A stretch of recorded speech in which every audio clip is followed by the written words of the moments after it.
Ndio. Kitako chetu ni hiki. Okay. Bwana, habari kwa mara nyingine. Sasa leo nipo na mwanafunzi. Nipo na mwanafunzi bwana. Anataka kunionyesha ujuzi wake shuleni. Nionyeshe unachotaka kufanya.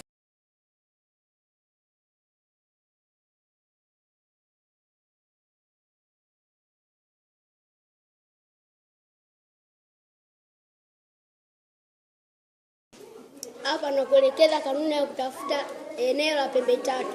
Ndio. Kanuni yake ni hii hapa.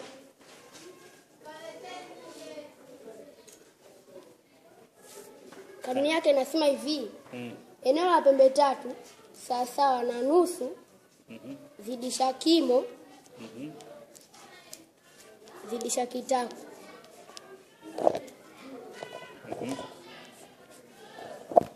Kimo chetu ni hiki hapa. Ndio. Kitako chetu ni hiki hapa. Kwa hiyo hapo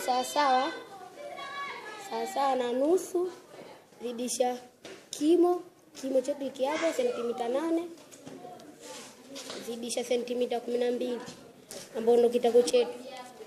12 mara 8 unapata 2 mara 8 16, tunashika moja kichwani. 8 mara moja 8, na ile moja 9. Kwa hiyo hapo sentimita yetu sawa na sentimita 96. Unagawanya kwa 2. Kwa hiyo hapo ni 2 gawanya 96.